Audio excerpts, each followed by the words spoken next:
These Cubist paintings from the early 20th century tend to depict subject matter typical of still life. Artworks with inanimate, commonplace, natural or man-made objects such as food and cutlery. Cubist artists painted with an unorthodox style of composition. Patterns of dots, dashes and crosshatching, a range of sepia colours, sharp curved fragmented texture, dynamic diagonal lines, geometric shapes and tonal gradients. Cubist paintings were created with the intention of showcasing a range of concepts. They wanted to simplify objects into geometric forms, to associate with mechanization and modern life. Picasso and Braque had lived through incredible achievements in Western civilization, such as Einstein's theory of relativity and the construction of the Eiffel Tower, and must have felt a responsibility to reflect on these developments in their work. They wanted to break up objects and rearrange them in abstract compositions, to fuse the past and present, old and new, to represent objects in a greater context, to represent objects using multiple viewpoints. Look at an object with one eye and then the other. Even Cezanne realized that each eye has a different viewpoint.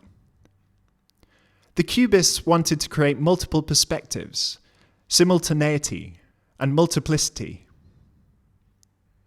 In this video, I aim to show you a simple method of creating a quick personalized Cubist study using just one photograph as subject matter.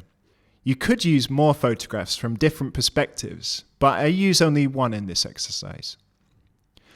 Take a photograph of an inanimate object that you'd like to transform to cubism.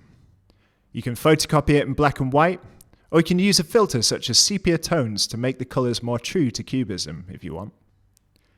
I also boost the contrast and play around with the color balance to make the colors resonate with the Cubist painting by Braque, which I'm using as reference material.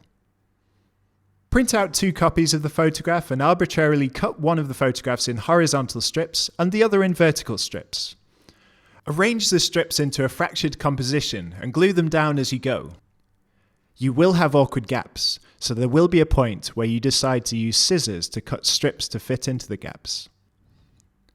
Why not add a little of your reference material into the gaps too, so a little of the original painting's DNA is incorporated into your own work?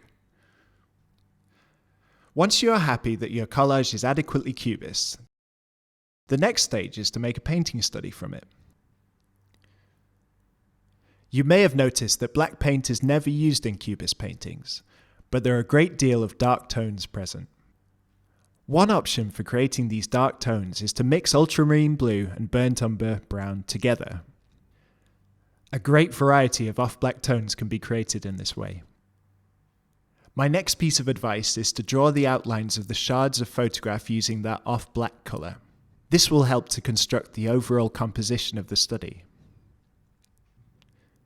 When the rubrics for this composition are in place, this is your opportunity to work on your colour mixing. Deal with each fragment using mixtures of ultramarine, burnt umber and titanium white. This is just a quick study, so I've decided not to be too precious over the details, so I can have a composition finished within a single short sitting.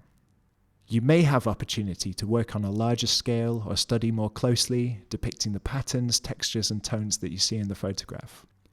In the meantime, here is a quick personalized Cubist study to get you started.